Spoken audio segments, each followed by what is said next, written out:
সভাপতি সাহেব একটা বৃদ্ধ চাচা গত 4 বছর আগে নির্বাচনের দিনে ফজর নামাজ পড়ার পরে চিন্তা করছে 8টার থেকে যেহেতু ভোট, আমি রোজু নষ্ট করবো না, ফজরের রোজু দিয়ে আমি 8টার দিকে যে ভোট দেবো। এই চিন্তা করে 8টার দিকে ভোট দিতে গেছে। চাচা যাওয়ার পরে লক্ষ্য করে দেখে চাচা যাওয়ার আগে আর এক আল্লাহর ওলি এসে তাহাজ্জুদের নামাজ পড়ে দিয়ে গেছে। কথা কি বোঝা যায়? চাচা গেছে ফজরের রোজুতে ভোট দিতে, আর ওরা কাম সারতে তাহাজ্জুদের রোজুতে। চাচা মন খারাপ করে চলে যাচ্ছে, ছেলেমেয়েরা ডাকতে বলতে যাই চাচা শোনেন, বাড়ির যে চাচিকে নিষেধ করবেন, চাচিও যেন না আসে, তার কারণ চাচির ভোটও দেওয়া হয়ে গেছে। তখন চাচা বলতেছে কে বাবা, তোমার চাচি মরে গেছে 6 বছর আগে। বলেন কয় বছর আগে? বলছে 6 বছর আগে তোমার চাচি মারা গেছে। আজকে কখন ভোট দিতে এসেছিল, আমাকে ডাক দিল তো আমি একটু দেখা করতাম। আমার ভাইরা আসার জন্য বলি নাই। গত 16 বছরে বাংলাদেশে নিরপেক্ষ নির্বাচন যদি হতো, জামাত বিএনপির প্রার্থীরা যদি মাঠে থাকতো, এরা এমপি মন্ত্রী হওয়া তো দূরের কথা, একটা মেম্বারের পর্যন্ত ভোটও পেত না। কি মসজিদের ওয়াজই তো হচ্ছে, জীবনে মসজিদের ওয়াজ বহু শুনতেন, বসেন সমস্যা কি আপনার? এখনকার স্বৈরাচার আছে, ইসকনের বিরুদ্ধে কথা বললে সমস্যা আছে, ওই সন্ত্রাসীদের বিরুদ্ধে কথা বললে সমস্যা আছে, স্বৈরাচারদের বিরুদ্ধে বললে সমস্যা আছে। সমস্যা কি? কিসের অ্যাঙ্গেলে? বহু অ্যাঙ্গেলে ওয়াজ করছে জীবনে, এখন ডাইরেক্ট আলোচনা চলবে। এ কথা কর না কে? গত 16 বছর ওরা কম জ্বালাই নাই। মাহফিলে গেছি, সামনে থেকে মাইক পর্যন্ত কেড়ে নিয়েছে। মাহফিলের মঞ্চ থেকে বক্তাকে গ্রেফতার করা হয়েছে। মাহফিল চলতে চলতে পুলিশ এসে 140 ধারা জারি করেছে। এখন যদি সাহস থাকে বাধা দিতে আসো, পিঠের চামড়া থাকবে না। আলোচনা চলছে, জোরে বলেন চলছে। বাংলাদেশে যারা বিশৃঙ্খলা করে, সন্ত্রাসী করে, হিন্দুত্ববাদী সংগঠন ইসকন, এদের বিরুদ্ধে কথা বলা এখন ফরজ হয়ে গেছে। আপনি বলতেছেন মসজিদের ওয়াজ করেন, মসজিদের ওয়াজই তো হচ্ছে, তাহলে শান্তির জন্য কি লাগবে? আরো জোরে বলেন। এখন আসেন আলোচনার দিকে। আলোচনা কি চলবে? কারা কারা চলবে হাত উঠান তো দেখে। লিল্লাহে তাকবীর। আজকের মাহফিল চলছে, চলবে। শেরপুরের মাহফিল, চৌবাড়িয়ার মাহফিল কতক্ষণ চলবে? সারা রাত। কেরাটা কি হুজুর মারা ওয়াজ নাকি? আমার বারা সারা রাত নয়। আলোচনা যেহেতু শুরু করেছি, তুলে দিয়েছে দেরিতে, মিনিট 30 টাইম তার দেওয়া যাবে ইনশাল্লাহ। আসেন এখন মূল আলোচনায় ঢুকে পড়ি। আল্লাহ তাআলা আমাদেরকে সৃষ্টি করেছে, এর পেছনে আল্লাহর একটা উদ্দেশ্য আছে না নাই? উদ্দেশ্য কি? ওয়ামা খলাকতুল জিন্না ওয়াল ইনসা ইল্লা লিয়াবুদুন।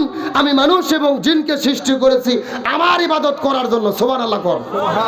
এখন আজকের আলোচনার মূল বিষয় হলো ইবাদত কাকে বলে। এই যে ভাই বলল মসজিদের ওয়াজ করেন, এখন আসল ওয়াজত আসেন। আমাদের দেশের কিছু লোকের ধারণা শুধু নামাজ পড়ার নাম ইবাদত, শুধু জিকির করার নাম ইবাদত, হজ করার নাম ইবাদত, রোজা রাখার নাম ইবাদত। নামাজ, রোজা, হজ, যাকাত অবশ্যই ইবাদত, কিন্তু সবচেয়ে বড় ইবাদত হলো এই জমিনে দিন প্রতিষ্ঠার আন্দোলন করা, ইকামতে দিনের কাজ করা, এই জমিনে কোরআন বিজয়ের আন্দোলন করা। এখন প্রশ্ন করবেন হুজুর সারা জীবন ওয়াজ শুনলাম, নামাজ, রোজা, হজ, যাকাত, আপনি বলতেছেন ওইগুলোর চাইতে দিন প্রতিষ্ঠার ইবাদত হলো বড় ইবাদত। কারণ কি?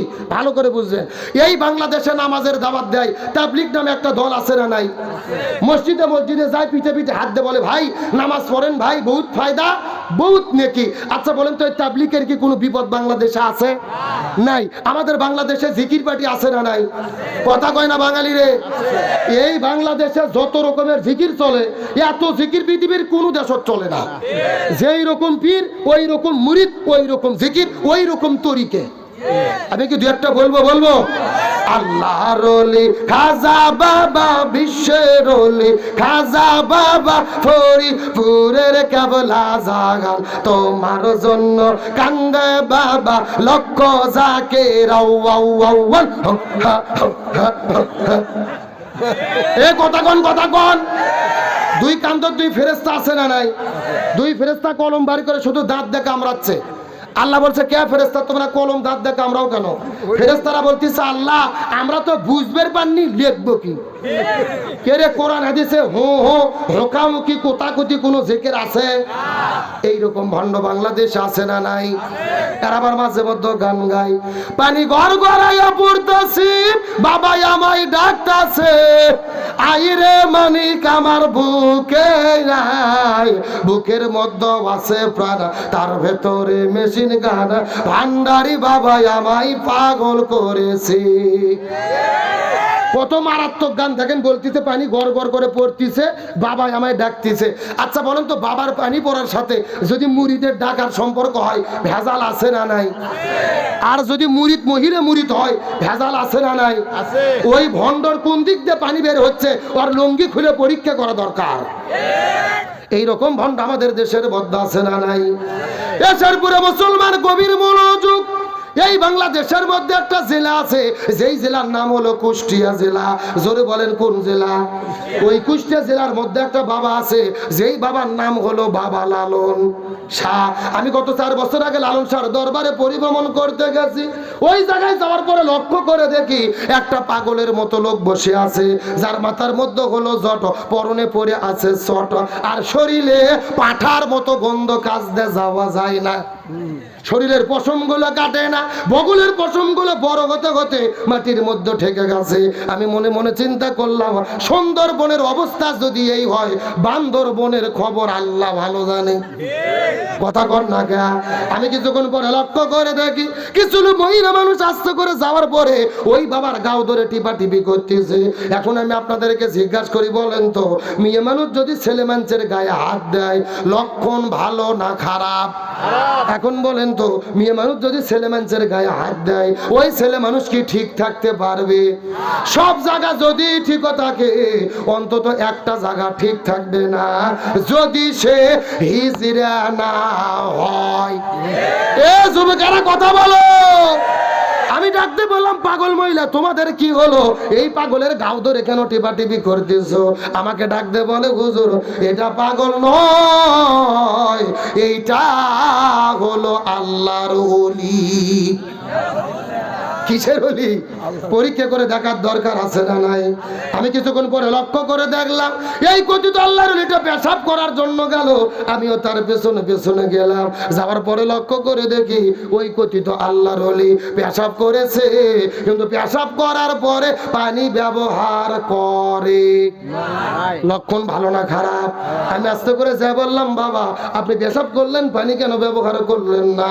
আমাকে ডাকতে বলে, হুজুর আপনি শরীয়তের হুজুর, মারে ফত বুঝবেন না। আমি বলে শরীয়তের হুজুর মারে ফত বুঝবো না? আমি ডাকতে বললাম, এ কথিত আল্লাহর ওলি, আপনি বলে দিলেই তো বুঝতে পারবো, আপনি বলে দিলেই তো বুঝতে পারবো। আমাকে ডাকতে বলে, হুজুর আপনি কি জানেন এই পানি কোন পানি?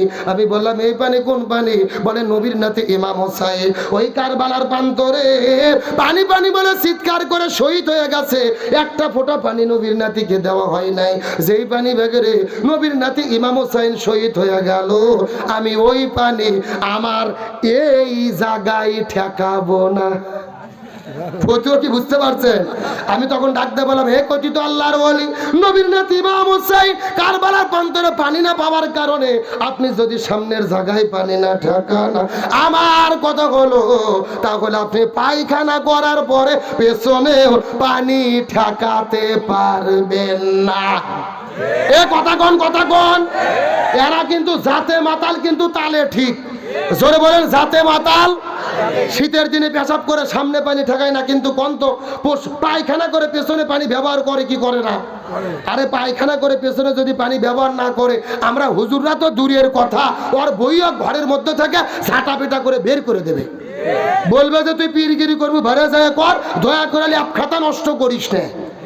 তার মানে এই ভণ্ডদেরকে জুতো পিটা করে দেশ ছাড়া করা দরকার। এবার আসেন আসল কথা শোনেন। এই যে জেকের নিয়ে যারা দলাদলি করতেছে, বলেন তো এদের কি কোনো বিপদ বাংলাদেশে আছে? ভালো করে বুঝবেন, এই বাংলাদেশে নামাজের দাওয়াত দিলে বিপদ হয় না। হজের দাওয়াত দিলে বিপদ হয় না, জিকিরের নামে বসেন বসেন বলে নাচানাচি করলে বিপদ হয় না, রোজার কথা বললে বিপদ হয় না। এই বাংলাদেশে তারাই বিপদে পড়ে যারা জমিনের ভেতরে কোরআনের আইন কায়েমের কথা বলে। আর এই জন্য আল্লাহর কাছে সবচেয়ে প্রিয় হলো কোরআন বিজয়ের আন্দোলন করা।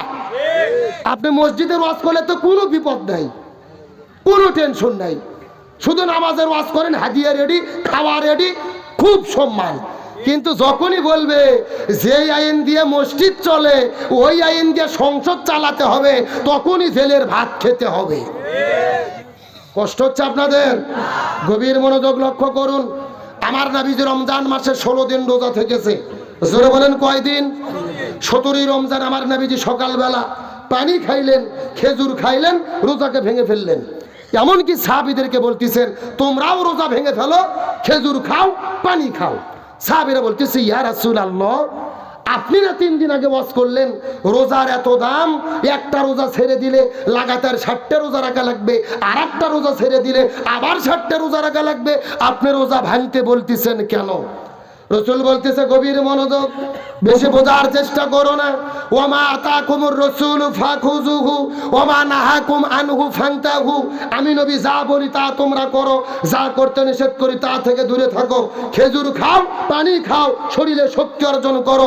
আবু জেহেল মদিনা আক্রমণ করেছে, আর বসে থাকা যাবে না। এই মদিনা রক্ষার জন্য, ইসলামের রাষ্ট্র প্রতিষ্ঠার জন্য এখন শক্তি অর্জন করে আবু জেহেলের মোকাবেলা করতে হবে। কি বুঝলেন? রোজা দামি ইবাদত, কিন্তু রোজার চেয়ে দামি ইবাদত হলো এই জমিনে দিন প্রতিষ্ঠার জন্য আন্দোলন করা। আমার প্রিয় বন্ধুগণ, মুসলমান ভাইরা, গভীর মনোযোগ। আমার নবীজির চাচা হযরত হানজালা রাদিয়াল্লাহু তাআলা নতুন বিবাহ করার পরে, গভীর মনোযোগ দিয়ে কথাটা বোঝার চেষ্টা করবেন। হযরত হানজালা নতুন বিবাহ করার পরে ওই বউটাকে নিয়ে যখন বাসর ঘরের মধ্যে চলে গেছে, স্ত্রীর সঙ্গে প্রেম ভালোবাসা মহব্বত চলতেছে, ফুলসজ্জা রাতের ভেতরে হানজালা নতুন বউকে নিয়ে বাসর ঘরের মধ্যে আনন্দ করে, তার সঙ্গে প্রেম ভালোবাসা করে। এমন সময় রাতের বেলা কে যেন দেখে বাইরে থেকে চিৎকার করে বলে ফানান, যুদ্ধ শুরু হয়ে গেছে, কুতিলা মুহাম্মদ। ওই উহুদের প্রান্তরে মুহাম্মদ সাল্লাল্লাহু শাহাদাত বরণ করেছে। এই কথাটা যখন হযরতে হানজালা শুনেছে, তখন স্ত্রীকে বাসর ঘরে রাখার পরে, ওই বাসর ঘরের মধ্যে থেকে ওঠার পরে এক দৌড়ে তিনি গোসলখানায় চলে গেলেন। হাতের মধ্যে পানি নিয়ে যখন তিনি ফরজ গোসল করবে, আবার যেন কে ডাক দে বলে কুতিলা মুহাম্মদ। এই কথা শোনার সঙ্গে সঙ্গে ওই হাতের গোসলের পানিটা ফেলে দিয়ে হাতের মধ্যে অস্ত্র নেওয়ার পরে ওই যুদ্ধের ময়দানে যাবার জন্য তিনি প্রস্তুতি নিয়ে নিয়েছে। হানজালা রাদিয়াল্লাহু তাআলা ঘর থেকে বের হয়ে চলে যায়। স্ত্রী ডাকতে বলে প্রাণের স্বামী, আপনি যুদ্ধের ময়দানে চলে যাবেন, এই জন্য আমার কোনো আপত্তি নাই, কোনো বাধা নাই। কিন্তু প্রাণের স্বামী, আপনার তো ফরজ গোসল বাকি আছে, আপনি গোসলটা করার পরে ওই যুদ্ধের ময়দানে চলে যান। হানজালা কান্না করতে করতে বলে প্রাণের বিবি, আমি যদি গোসল করতে চলে যাই, আর গোসল করতে করতে করতে করতে আমার যদি দেরি হয়ে যায়, আর নবী যদি উহুদের প্রান্তরে শাহাদাত বরণ করে রে, আমার গোসল করে কি হবে? নবী যদি বিদায় নিয়ে চলে যায়, আমি আল্লাহর কাছে কি জবাব দেব? আমার বন্ধুগণ, মুসলমান ভাইরা, গভীর মনোযোগ। এই কথা বলার পরে গোসলের পানিটা ফেলে দেওয়ার পরে আস্তে করে তিনি বাসর ঘরের মধ্য থেকে বের হওয়ার পরে হাতের মধ্যে তলোয়ার নিয়ে তিনি উহুদের প্রান্তরে দৌড়ানো শুরু করে দিলেন। উহুদের প্রান্তরে যাওয়ার পরে যুদ্ধ করতে করতে যেহেতু তার ফরজ গোসল বাকি ছিল, এই জন্য নামাজের সময় হলে তিনি নামাজ পড়তে পারে নাই। 1 নয় 2 নয় 3 ওয়াক্ত ফরজ নামাজ কাজা করেছে। জোরে বলেন কয় ওয়াক্ত? এই শেরপুর চৌবাড়িয়ার মুসলমান, গভীর মনোযোগ। ফরজ গোসল বাদ থাকলো, 3 ওয়াক্ত ফরজ নামাজ কাজা হয়ে গেল। যুদ্ধ করতে করতে কয়েকজন কাফিরকে বিদায় করে দিয়েছে। এমন সময় পিছন দিক থেকে আসার পরে কাফিরের হানজালার পিছন দিক থেকে চাকু মেরেছে। তলোয়ারের আঘাত খাওয়ার পরে হানজালা রাদিয়াল্লাহু তাআলার মাটির মধ্যে পড়ে গেছে।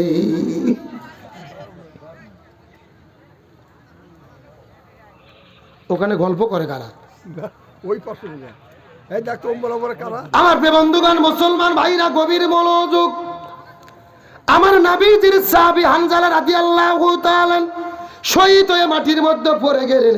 শুধুমাত্র নবীর সাহাবী হানজালা নয়, উহুদের প্রান্তরে এক নয় দুই নয় ৭০ জন সাহাবী উহুদের প্রান্তরে শাহাদাত বরণ করে চলে গেছে। আজকেও যারা মক্কা মদিনায় হজ করতে চলে যান, ওই মদিনায় যাওয়ার পরে উহুদ পাহাড়ের কাছে যারা যাবেন, উহুদ পাহাড়ের নিচেই কিন্তু লক্ষ্য করে দেখতে পারবে একই জায়গার ভেতরে ৭০ জন সাহাবীকে আমার নবীজি নিজের হাতে কবরস্থ করে রেখে। ওই মদিনায় যাওয়ার পরে লক্ষ্য করে দেখতে পেরেছি মদিনায় হাজার হাজার পাহাড় দেখা যায়, কিন্তু কোনো পাহাড় এত লাল নয় উহুদ পাহাড়টা যত পরিমাণ লাল দেখা যায়। কোনো পাহাড় এত লাল নয় উহুদ পাহাড়কে যত লাল দেখা যায়। আমি মদিনার মানুষদেরকে জিজ্ঞেস করে বললাম, উহুদ পাহাড়টা এত লাল কেন হলো? এর কারণটা জানতে চাই। মদিনার মানুষেরা ডাক দিয়ে বলে, হুজুর, এই মদিনার আমরা পূর্বপুরুষদের কাছে শুনেছি, কিতাবের মধ্যে পড়েছি, আমার নবী উহুদের প্রান্তরে যুদ্ধ করার জন্য যখন চলে গেল, আমার নবীজির মাথার উপরে যখন আঘাত করা হয়েছে, নবীজির মাথার হেলমেটটা ভাঙার পরে, নবীজির মুখের মধ্যে লাগার পরে, নবীজির দন্দন মোবারক যখন শহীদ হয়ে গেল, নবীজির মুখ থেকে ঝরঝর ঝরঝর করে রক্ত পড়ে মাটির মধ্যে যখন পড়া শুরু করেছে, ওই নবীজির মুখে রক্ত ওই জমিনের মধ্যে পড়ার সঙ্গে সঙ্গে পুরো মদিনাটা থরথর থরথর থরথর করে কাঁপা শুরু করেছে। সঙ্গে সঙ্গে নবীজির রক্ত যখন জমিনের মধ্যে পড়লো, ওই উহুদ পাহাড়টা থরথর করে কাঁপা শুরু করলো রে। আর নবীজির মুখে রক্ত সহ্য করতে না পেরে উহুদ পাহাড়টা কাঁপতে কাঁপতে কাঁপতে কাঁপতে ওই সাদা আর কালো থেকে লাল আকার ধারণ করেছে। লিল্লাহ তাকবীর। আমি নবী না চিনিলাম, কি ভুল করিলাম। আমি নবী না চিনিলাম, কি ভুল করিলাম। ভসমে ঢালিলাম ঘি, মানুষ হইয়া জন্ম লইয়া মানুষের করিলাম কি। আমি মানুষ হইয়া জন্ম লইয়া মানুষের করিলাম কি। আমার নবীজির মুখে রক্ত সহ্য করতে না পেরে উহুদ পাহাড়টা লাল আকার ধারণ করলেন। আমার নবীজির ৭০ জন সাহাবী উহুদের প্রান্তরে শহীদ হয়ে জমিনের মধ্য থেকে বিদায় নিয়ে চলে গেছে। নবীজি লক্ষ্য করে দেখতে পারলেন একটা নববধূ হাত পায়ের মেহেদি এখন পর্যন্ত শুকায় নাই, মদিনার শহরের মধ্য থেকে দৌড়ে দৌড়ে উহুদের প্রান্তরে চলে আসে। নবীর বুঝতে বাকি থাকলো না, এই মেয়েটি মনে হয় বাসরঘরের মধ্য থেকে যুদ্ধের ময়দানে এসেছে। নবী ডাকতে বলে, নববধূ, তুমি বাসর ঘরের মধ্য থেকে উহুদের প্রান্তরে তুমি কেন চলে আসলে? এর পিছনে কারণ জানতে চাই। মেয়েটি কান্না করতে করতে বলে, ইয়া রাসূলুল্লাহ, আপনি কি আমাকে চিনতে পেরেছেন? গতকালকে বিকেল বেলা আপনার চাচা হানজালার সঙ্গে আমাকে বিবাহ করে দিয়েছিলেন। আপনার চাচা হানজালা আমাকে বিয়ে করেছিল। বিয়েটা হয়ে যাওয়ার পরে আমাকে নিয়ে যখন বাসর ঘরের মধ্যে চলে যায়, ওই বাসর ঘরের মধ্যে যাওয়ার পরে রাতের বেলা আমাদের মধ্যে প্রেম ভালোবাসা মহব্বত চলতেছিল। এমন সময় কে যেন চিৎকার করে বলেছে, কুতিলা মুহাম্মদ, মুহাম্মদ সাল্লাল্লাহু বিদায় নিয়ে চলে গেছে। এই কথা শোনার পরে আমার স্বামী বাসর ঘরের মধ্য থেকে একটা দৌড় দেওয়ার পরে জিহাদের ময়দানে চলে এসেছে। ওগো নবী, আমি শুনতে পেরেছি আমার স্বামী বিদায় নিয়ে চলে গেছে। ও নবী, ভুল বুঝবেন না, আমার স্বামী বাসর ঘরের মধ্য থেকে আসার পরে শহীদ হয়ে বিদায় নিয়ে চলে গেছে। আমার স্বামী শহীদ হয়েছে, এই জন্য আমি কান্না করি না। আমার কান্না করার কারণ হলো আমার স্বামীর ফরজ গোসল বাকি। আমার স্বামীর জন্য আপনি একটু গোসলের ব্যবস্থা করে দেন। আমার স্বামী শহীদ হয়েছে, এই জন্য কান্না করিনি। আমার স্বামীর তো ফরজ গোসল বাকি আছে, এই জন্য একটু আপনি গোসলের ব্যবস্থা করে দেন। এছাড়া আপনার কাছে আর কোনো আরজি নাই রে মুসলমান। তার মানে তারাও জানে দিনের জন্য যারা জীবন দেয় এরা কখনো মরে না, এদেরকে জীবিত করে রাখে কি আল্লাহ। আরো জোরে বলেন।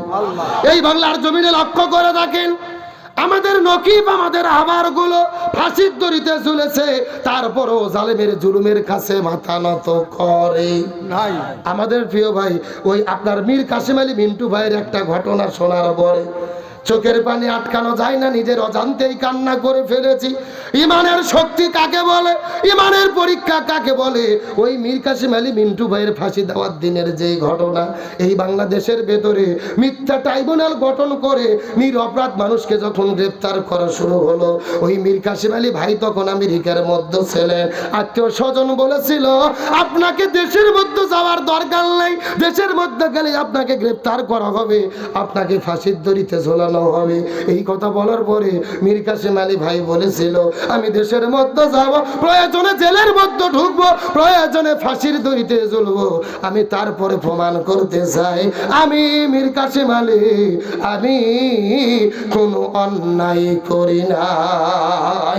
লিল্লাহ তাকবীর। আমার বন্ধুগণ মুসলমান ভাইরা গভীর মনোযোগ। এই কথা বলার পরে মীর কাসেম আলী ভাই দেশের মধ্যে আসলেন শিক্ষার জন্য। 1 মিনিটের মধ্যে বলতেছে ভালো করে বোঝার চেষ্টা করবেন। তাকে গ্রেফতার করা হলো মিথ্যা ট্রাইব্যুনাল দিয়ে, মিথ্যা রায় দিয়ে, মিথ্যা সাক্ষী দিয়ে তাকে ফাঁসির রায়টা যখন দিয়ে দেওয়া হলো, এই মীর কাসেম আলী ভাইকে যখন ফাঁসির দড়িতে ঝোলানো হবে, যেই দিন ফাঁসির কাজটা ঝোলানো হবে তার 3 ঘন্টা পূর্বে জেলখানার মধ্য থেকে জেলার বের হওয়ার পরে মীর কাসেম আলীর কাছে যাওয়ার পরে ডাক দিয়ে বলেছিল ভাই এখন থেকে 3 ঘন্টা পরে আপনাকে ফাঁসির দড়িতে ঝোলানো হবে। এই কথা শোনার পরে মীর কাসেম আলী ভাই বলেছিলেন আলহামদুলিল্লাহ, আল্লাহ মনে হয় আমাকে শহীদ হিসেবে কবুল করবে। এই কথা বলার পরে তিনি ঘড়ির দিকে লক্ষ্য করলেন, ঘড়ির দিকে লক্ষ্য করে তিনি দেখতে পারেন এখনো 3 ঘন্টার সময় বাকি আছে। এমন সময় মীর কাসেম আলী ভাই বলেছিল এই জেলখানার কর্তৃপক্ষ এখনো 3 ঘন্টা বাকি আছে, এখন আমি কি করব? এত সময় তো আমার টাইম নষ্ট করার কোনো দরকার নাই, আমি একটু ঘুমাই গেলাম। আমি ঘুম থেকে উঠে একটা ফ্রেশ মাইন্ড নিয়ে আল্লাহর সঙ্গে দেখা করতে চাই। আমার বন্ধুগণ মুসলমান ভাইরা গভীর মনোযোগ। এই কথা বলার পরে মীর কাসেম আলী ভাই ঘুমিয়ে বললেন। জেলখানার কারা কর্তৃপক্ষ 1 ঘন্টা পরে মীর কাসেম আলী ভাইকে ঘুম থেকে জাগানোর জন্য তার কাছে চলে গেল। যাওয়ার পরে লক্ষ্য করে দেখে 2 ঘন্টা পরে যাকে ফাঁসি দেওয়া হবে তিনি নাক ডেকে ডেকে ফোফায়া ফোফায়া তিনি ঘুম পাড়তেছে। এ শরীফুরের মুসলমান একটা বার নিজেদের সঙ্গে মিল করেন। আমাদেরকে যদি বলা হতো 2 ঘন্টা পরে আমাদেরকে ফাঁসির দড়িতে ঝোলানো হবে, আমরা কি ঘুম পাড়তে পারতাম? না। ইমানের শক্তি কাকে বলে, ইমানের পাওয়ার কাকে বলে? ঘুম থেকে ডাকা হলো, ঘুম থেকে ওঠার পরে তিনি ওযু করলেন, গোসল করলেন, ফাঁসির দড়িতে নিয়ে যাওয়ার জন্য রেডি হয়ে গেল। 4 জন পুলিশ আসার পরে তিনি যখন পাঞ্জাবি পায়জামা টুপি পরে রেডি হয়েছে, 4 জন পুলিশ আসার পরে তার 2টা হাতকে ধরে ফেললেন, নিয়ে যাবেন ফাঁসির কাষ্ঠের দিকে। এমন সময় মীর কাসেম আলী ভাই হাসকা টান দেওয়ার পরে প্রশাসনদেরকে ডাক দেয় বলে আমার হাত তোমরা ধরতে পারবা না, আমাকে ধরার কোনো দরকার নাই রে, আমি নিজে নিজে হেঁটে হেঁটে ফাঁসির কাষ্ঠে যেতে চাই। আমার বন্ধুগণ মুসলমান ভাইরা গভীর মনোযোগ। এই কথা বলার পরে পুলিশেরা বলেছিল না, আমাদেরকে চাকরি দেওয়া হয়েছে, আমাদের দায়িত্ব হলো আসামিদেরকে ধরে ধরে ফাঁসির কাষ্ঠে নিয়ে যাও। কখনোই আমরা কথা শুনবো না, আপনার হাতটা ধরে আমাদেরকে ফাঁসির কাষ্ঠে নিয়ে যাওয়া লাগবে। এই কথা বলার পরে মীর কাসেম আলী ভাই পকেটের মধ্য থেকে একটা কাগজ বের করলো। ওই কাগজ বের করার পরে বলে এই যে কাগজের মধ্যে কারা কর্তৃপক্ষ আমাকে বলেছিল আমার যেদিন ফাঁসি রায় হয়ে গেল, ওই কারা কর্তৃপক্ষ বলেছিল মীর কাসেম আলী সাহেব আপনি ফাঁসির দড়িতে ঝুলবেন, আপনার জীবনের শেষ চাওয়াটা পূর্ণ করা হবে। আপনাকে কাগজ দেওয়া হলো, এই কাগজের মধ্যে লিখে আপনি জমা দেবেন, আপনার জীবনের শেষ চাওয়াটা পূর্ণ করা হবে। এই কথা বলার পরে মীর কাসেম আলী ভাই কাগজের মধ্যে লাগলেন, এই কাগজটা নিয়ে চলে যাও আর কারাগারের প্রধানের কাছে দিয়ে বলো আমার জীবনের শেষ চাওয়া হলো আমি নিজে নিজে হেঁটে হেঁটে ফাঁসির কাষ্ঠে যেতে চাই। এই কথা বলার পরে চিঠি যখন নিয়ে চলে গেছেন, কারা কর্তৃপক্ষ চিঠিটা গ্রহণ করলেন। চিঠিটা গ্রহণ করার পরে পুলিশ তার কাছে চলে এসে হাতগুলো ছেড়ে দিল। মীর কাসেম আলী ভাই হেঁটে হেঁটে ফাঁসির কাস্তের দিকে চলে যাবেন। একটা পুলিশ পেছন দিক থেকে হাত ধরে টেনে ধরে মীর কাসেম আলী ভাইকে বলেছিল, ভাই জীবনে কতদিন বলে এই দায়িত্ব পালন করি, মাঝে মধ্যে আসামিদেরকে ফাঁসির কাস্টে নিয়ে যাই, কেউ তো যেতে চায় না, জোর করে টেনে টেনে হেসড়ে হেসড়ে ফাঁসির কাস্টের দিকে নিয়ে যেতে হয়, অথচ আপনাকে কেন ধরে নিয়ে যাওয়া লাগলো না, আপনি কেন হেঁটে হেঁটে ফাঁসির কাস্টে যান? এই কথা বলার পরে মীর কাসেম আলী ভাই বলেছিল, পৃথিবীর মানুষেরা তোমরা জানো না, তোমরা দেখতে পারো না, এই জন্য তোমরা ব্যাখ্যা বুঝতে পারো নাই, তোমরা মনোযোগ দিয়ে শোনো রে। তোমরা দেখতেছো ফাঁসির দড়ি, আর আমি লক্ষ্য করে দেখতে পারতেছি ওই জান্নাতি ফেরেশতারা আমার জন্য জান্নাতের মালা নিয়ে ওই জায়গায় দাঁড়িয়ে আছে। লিল্লাহ তাকবীর। ওয়ালা তাকুলু লিমান ইয়াকতালু ফি সাবিলিল্লাহি আমওয়াত বাল আহয়াউ ওয়ালাকিন লা তাশউরুন। আল্লাহ তাআলা বলেন, তারা দ্বীনের জন্য জীবন নেই, ইসলামের জন্য জীবন দেয়, ইসলামী আন্দোলন করার কারণে যারা জীবন দেয় এরা মরে না, এরা মরে না, এরা মরে না। এদেরকে মৃত বলো না, এদেরকে তোমরা মৃত বলতে পারবে না, এরা কখনোই মরে না। দ্বীনের জন্য, ইসলামের জন্য যারা জীবন দেয়, এই দুনিয়া থেকে বিদায় নেওয়ার সাথে সাথে আমি আল্লাহ তাদেরকে সবুজ পাখি বানাইয়া ওই জান্নাতের ভেতরে তাদেরকে রিজিক প্রদান করে থাকি। লিল্লাহ তাকবীর। এছাড়া মুসলমান গভীর মনোযোগ, কোনো দিকে তাকাতাকি নাই। আল্লাহ তাআলা ইসলামী আন্দোলন যারা করে, এই জমিনে দ্বীন প্রতিষ্ঠার জন্য যারা কাজ করে, তাদেরকে কেমনে সম্মান দান করে। আমার নবীদের সাহাবী হযরত সালমান ফারসি রাদিয়াল্লাহু তাআলা, তার সঙ্গে ছিলেন আরো দুইজন সাহাবী, হযরত হুযায়ফা, আরেকজনের নাম হলেন হযরত আব্দুল্লাহ আনসারী। এই দিন কোন সাহাবী দ্বীন প্রতিষ্ঠার আন্দোলন করতে, লড়াই করতে, সংগ্রাম করতে, যুদ্ধ করতে ইরাকের বাগদাদ শহরে চলে গেছে। ওই বাগদাদে যাওয়ার পরে ইসলাম প্রতিষ্ঠার জন্য আন্দোলন করতে করতে জালেমের জুলুমের শিকার হয়ে যখন তারা জীবন দেয়, পৃথিবী থেকে বিদায় নিয়ে চলে যায়, হযরত সালমান ফারসির কবর দেওয়া হয়েছে বাগদাদ শহরের ভেতরে, কিন্তু আর হুযায়ফা, আব্দুল্লাহ আনসারী, এই দুইজন সাহাবীর কবর দেওয়া হয়েছে ওই ইরাকের বাগদাদ শহরের পাশে দাজলা নদীর তীরে ছিল তাদের দুইজনের কবর। যেদিন দুইজন বিদায় নিয়ে চলে গেছে, তাদের বিদায় নেওয়ার 1300 বছর পার হয়ে গেছে।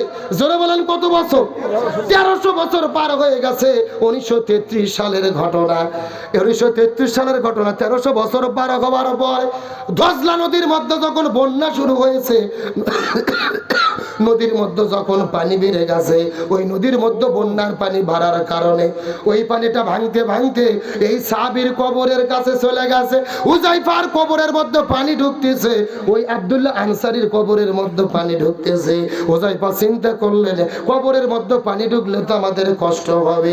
ওই সময় ইরাকের যিনি শাসক ছিল বাদশাহ ফয়সাল, একদিন রাতের বেলা ঘুমের ভেতরে রাসূলের সাহাবী হুযায়ফা বাদশাহ ফয়সালকে স্বপ্নের মধ্যে দেখায়, ওরে বাদশাহ ফয়সাল, আমরা ঘুমিয়ে আছি দজলা নদীর তীরে, আমি হলাম নবীজির সাহাবী হুযায়ফা, আমার সঙ্গে আরেকজন আব্দুল্লাহ আনসারী আছে। ও বাদশাহ ফয়সাল, ওই যে দজলা নদীর পানি ঢোকার কারণে আমাদের কবরটা স্যাঁতসেঁতে হয়ে যায়, অতি দ্রুত সময়ে আমাদের কবরটা এই জায়গা থেকে সরানোর চেষ্টা করো। আল্লাহু আকবার বলবেন না? পৃথিবী থেকে বিদায় নিয়ে চলে গেছে কতশো বছর? 1300 বছর। 1300 বছর পর 1933 সালে নদী ভেঙে যখন পানি কবরের মধ্যে ঢুকতেছে, হুযায়ফা আব্দুল্লাহ আনসারী স্বপ্নের মধ্যে বাদশাহ ফয়সালকে বলতেছে, আমাদের কবরটা সরাও, পানি ঢুকতেছে, আমরা সহ্য করতে পারি না। আল্লাহু আকবার বলেন। এই বাদশাহ ফয়সাল কবরকে কিভাবে সরাই, আর কবরের মধ্যে সাহাবীদেরকে আল্লাহ কিভাবে রেখেছে জানার দরকার আছে না নাই? আপনাদের কি কষ্ট হচ্ছে? রাগ করতেছেন? গভীর মনোযোগ বোঝার চেষ্টা করবেন। এই বাংলার জমিনে এই সমস্ত নেতারা জীবন দিয়েছে, কোরআনের পাকে আল্লামা সাঈদীকে শহীদ করেছে, আলেমদেরকে জেলের মধ্যে বন্দী করেছে, কত আলেমদেরকে অপমানিত করেছে এই বাংলার জমিনে, তারপরেও আলেমরা জালেমের কাছে মাথা নত করেনি। আর আলেমদের ত্যাগের বিনিময়ে এই বাংলাদেশে আল্লাহ নতুন করে একটা স্বাধীনতা দান করেছে। কথা কন না কে? কবির মনোযোগ ভালো করে লক্ষ্য করবেন। আলেমদেরকে সম্মান দেয় কে? বোঝার জন্য বলতেছে, এই বাংলাদেশের তিনবারের প্রধানমন্ত্রী বেগম খালেদা জিয়া, আমাদের বগুড়ারই তো পুত্রবধূ, কি বলেন? এই বেগম খালেদা জিয়াকে সেনাবাহিনীর বাসা থেকে, তাকে ঘর থেকে বের করে দেওয়া হয়েছিল। তার স্বামীর শীত বিতরিত বাড়ি থেকে এক কাপড়ে বের করে দিয়েছে, না টাকা পয়সা নিতে দিয়েছে, না সম্পদ নিতে দিয়েছে। খালেদা জিয়া কাঁদতে কাঁদতে তার স্বামীর শীত বিতরিত বাড়ি থেকে বের হয়ে এসেছিল। শেখ হাসিনা খালেদা জিয়াকে বাড়ি থেকে বের করেছে, আর আল্লাহ শেখ হাসিনাকে দেশ থেকে বের করে দিয়েছে। এ কথা কন না কা? ভালো করে বুঝবেন। তাদের দলের সঙ্গে নীতি আদর্শ আপনার আমার মিল থাকতে না পারে, কিন্তু সত্যকে স্বীকার করতে হবে। বেগম খালেদা জিয়া তিনি বাংলাদেশের একজন আপোষহীন দেশ নেত্রী। কেন তাকে আপোষহীন দেশ নেত্রী বলা হয়? তিনি 90 ইরশাদ সরকারের বিরুদ্ধে আন্দোলন করছে, কিন্তু তাদের সঙ্গে আপোষ করেনি। আবার গত 16 বছরে স্বৈরাচারদের সঙ্গে তিনি প্রতিবাদ করেছে, আন্দোলন করেছে, জেলে বন্দী হয়েছে, তাও তাদের সঙ্গে আপোষ করেনি। এই জন্য বেগম খালেদা জিয়ার বাংলাদেশে গণতন্ত্র প্রতিষ্ঠায় যে ভূমিকা আছে, এই সত্যটা আমাদের স্বীকার করতেই হবে। কিন্তু আপনাদের উদ্দেশ্যে বলতে চাই, যেই খালেদা জিয়াকে সেনাবাহিনীর ক্যাম্প থেকে বের করে দিল, গত 4 দিন আগে আপনারা দেখেছেন সেনাবাহিনীর ভেতরে সেনাকুঞ্জে সশস্ত্র বাহিনী দিবসে সেনাবাহিনীর প্রধানেরা ডক্টর ইউনূস খালেদা জিয়াকে অতিথি করে নিয়ে গিয়েছে। তারপরে আমিরে জামাত ডাক্তার শফিকুর রহমানকে অতিথি করে নিয়ে গেছে, আল্লামা মামুনুল হককে অতিথি করে নিয়ে গেছে। ওই স্বৈরাচাররা যাদেরকে অপমানিত করে সেনাবাহিনীর ক্যাম্প থেকে বের করে দিয়েছিল, আল্লাহ তাদেরকে সম্মানিত করে ওই জায়গার মধ্যে ফুলের মালাতে ঢুকাইয়া দিয়েছে। এই জন্য আল্লাহ তাআলা বলে, তুই জুমান তাসা অত জিল্লু মানতাসা। আমি আল্লাহ যাকে খুশি সম্মান দান করি, যাকে খুশি অপমানিত করি। তোমরা চেয়েছো খালেদা জিয়াকে জেলে বন্দী করে অপমানিত করতে, কিন্তু খালেদা জিয়া এখন সম্মানিত হয়েছে, তুমি দেশ ছেড়ে সুন্নির মতো পালিয়ে গেলে। এখন আবার বলতিছে আমরা সীমান্তের কাছে আছি, যে কোনো সময় শর্ট করে ঢুকে পড়তে পারি, আছে না নাই? আমরা বলতেছি ম্যাডাম আপনি শর্ট করে ঢোকেন, আমরাও আপনাকে ফট করে আয়না ঘরে ঢুকে দেবো। এ কথা কর না কে? কে ও শর্ট করে ঢুকবে, আর আমরা কি আঙুল চুষবো, ফিডার খাবো? ও শর্ট করে ঢুকবে আর আমরা ফট করে কই ঢুকে দেবো? আরো জোরে বলেন, বুবু আইবা তুমি আইবা গো, এইবার আইসা বুবু ক্ষমতা পাইবা না। আরো জোরে বলতে হবে, বুবু আইবা তুমি আইবা গো, এইবার আইসা বুবু ক্ষমতা পাইবা না। খোঁজনে বুবু কাদের কাকার অবস্থা খারাপ, দরবেশ বাবার আউল আঙ্কেল এখন সামনে আসে না। খোঁজনে বুবু কাদের কাকার অবস্থা খারাপ, দরবেশ বাবার হারুন আঙ্কেল এখন সামনে আসে না। নেতা কর্মী সব জেলের ভেতর, আমি আসি ডরের উপর, কখন জানি আসে গ্রেফতারি পরোয়ানা। বুবু আইবা তুমি আইবা গো, এইবার আইসা বুবু ক্ষমতা পাইবা না। বয়স তোমার 80 বছর, ডাকিছে বুবু তোমায় কবর, দাফন হবে কোথায় সেইটা ভাবলা না। বয়স তোমার 80 বছর, ডাকিছে বুবু তোমায় কবর, দাফন হবে কোথায় সেইটা ভাবলা না।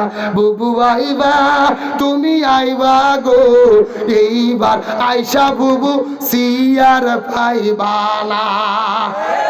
এ জোরে কোন ঠিক কিনা? আল্লাহর কোরআন বলেছে কুতিবা আলাইকুমুল কিসাস, জীবনের পরিবর্তে জীবন, হাতের পরিবর্তে হাত, পায়ের পরিবর্তে পা, চোখের পরিবর্তে চোখ। এই আয়াতের ডিজিটাল ব্যাখ্যা হলো আয়না ঘরের পরিবর্তে আয়না ঘর। তার কারণ বলুন তো, আয়না ঘর আমরা তৈরি করেছি না ওরাই করেছে? যেই আয়না ঘরের ভেতরে আমাদের প্রিয় ভাই ব্রিগেডিয়ার আমার আজমি ব্যারিস্টার আরমানকে 13 বছর ধরে বন্দি করে রেখেছে।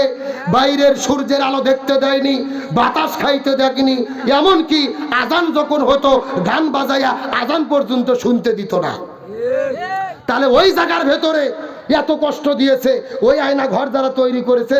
এখনকার এমপি মন্ত্রী গ্রেপ্তার করে সেদিন দেখলাম কয়েকজন এমপি মন্ত্রীকে আদালতে নিয়ে এসেছে, নতুন পায়জামা পাঞ্জাবি পরে কেউ কেউ হাত তুলে সালাম দিচ্ছে, আবার দোয়া চাচ্ছে। আমরা সরকারকে বলি এদের জামাই আদর দিয়ে জেলে রাখলে হবে না, যতদিন বিচার চলে এদেরকে আয়না ঘরে রাখতে হবে। তাহলে ওরা বুঝতে পারবে আয়না ঘরের কি ঠেলা, কি স্বাদ আর কি মজা। আলোচনা কি চলবে? চলবে। কারা কারা চলবেন হাত তোলেন।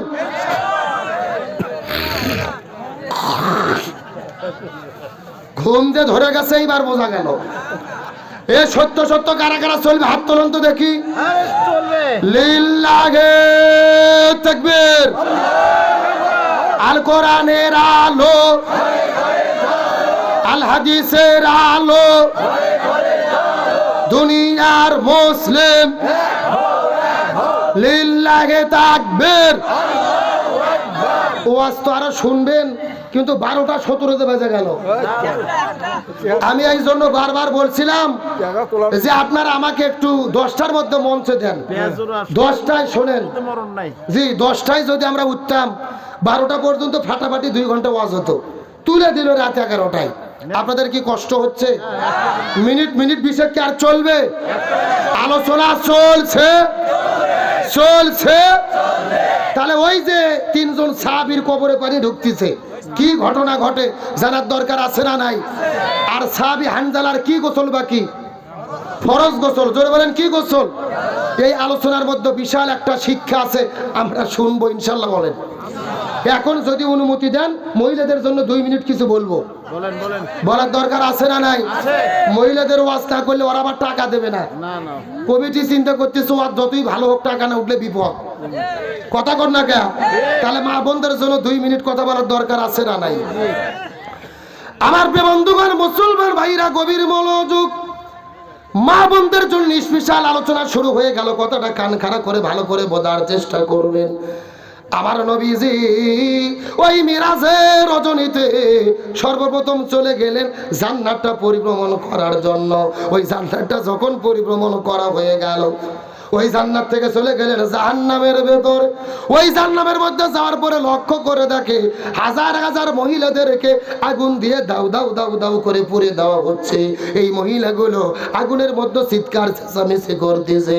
আর ওই মহিলাদের মাথার উপরে কিছু কাকগুলো বসার পরে মাথার মগজগুলো ঠুকুরে ঠুকুরে ঠুকুরে ঠুকুরে খাচ্ছে। নবীজি দৃশ্য দেখার পরে মন খারাপ করলেন। ও ভাই জিবরাইল, এই মহিলাগুলো কারা যাদেরকে আগুন দিয়ে পুরানো হচ্ছে, মাথার মধ্যে কাক বসে গেল? এই মহিলাদের পরিচয় জানতে চায়।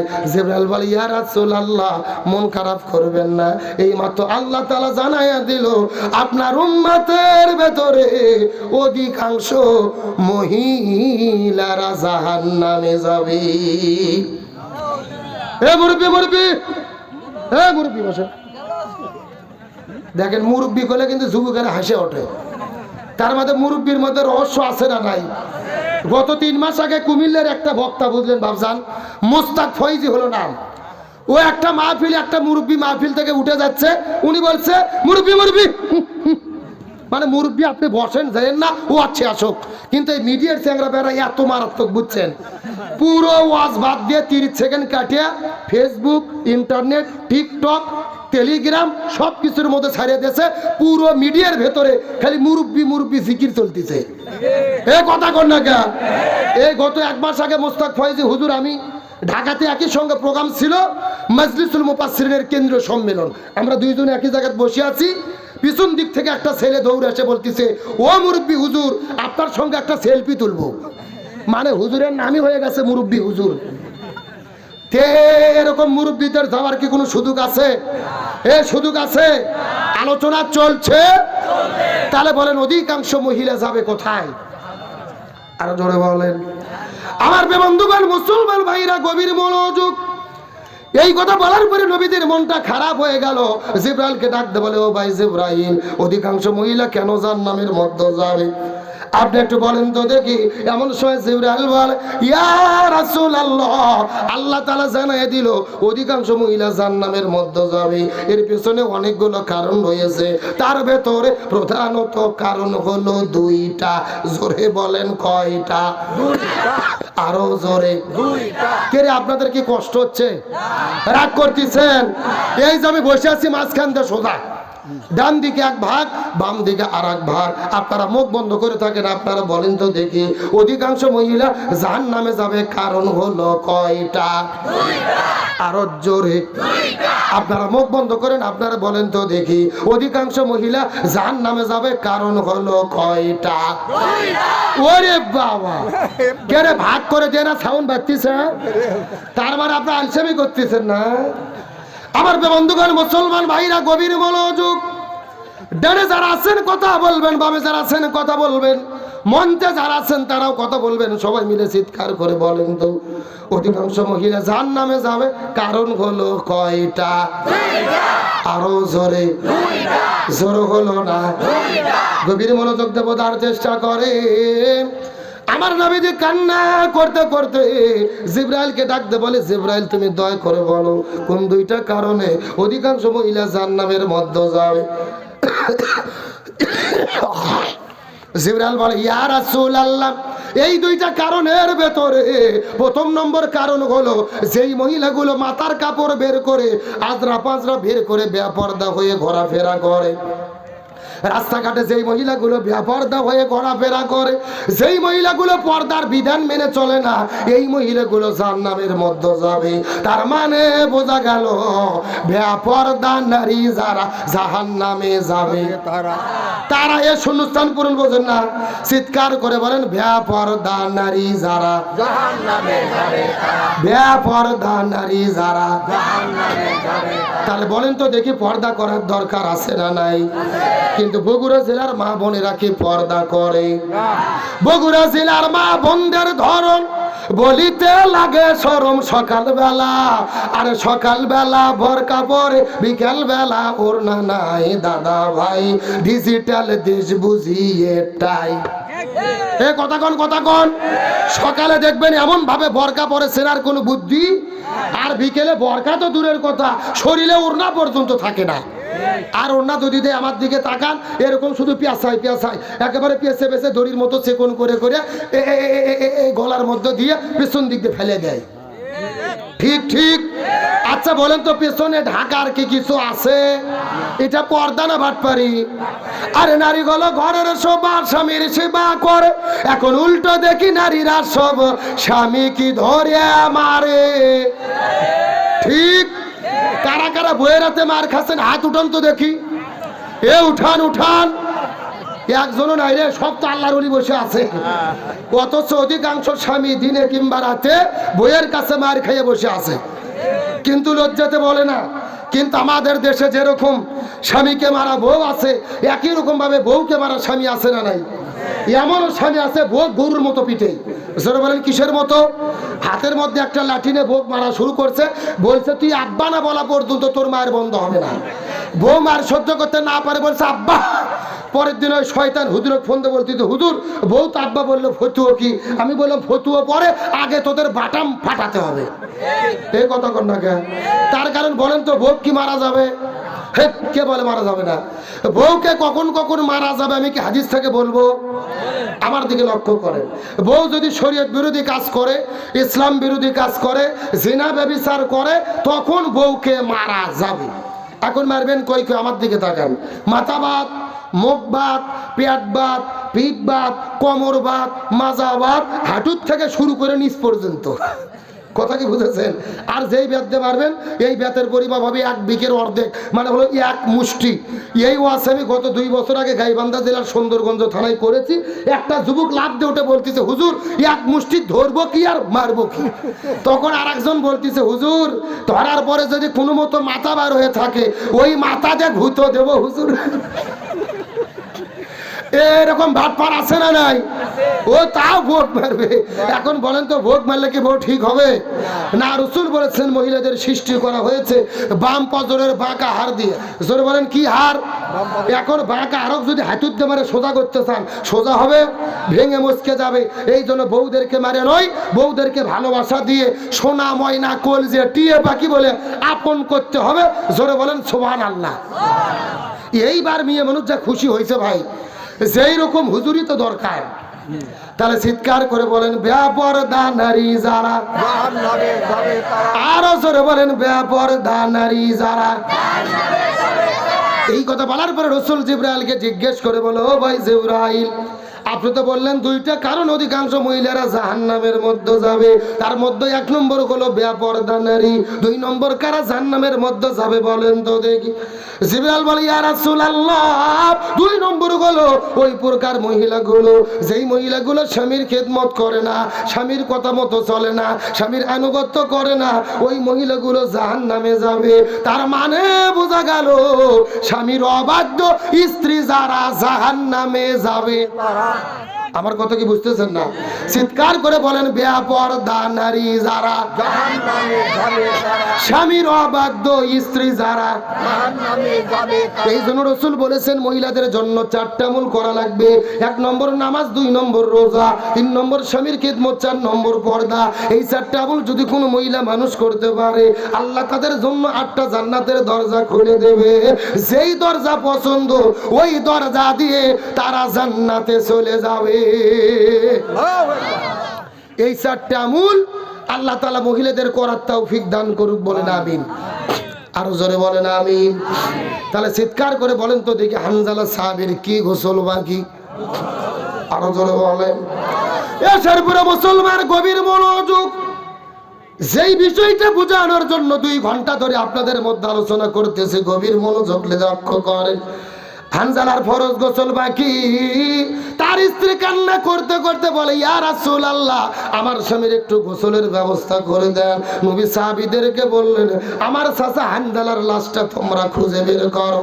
কিন্তু লক্ষ্য করে দেখা যায় পুরো মদিনা তল্লাশি করে খুঁজেছে, তারপরও হানজালার লাশটা খুঁজে পাওয়া যায় না।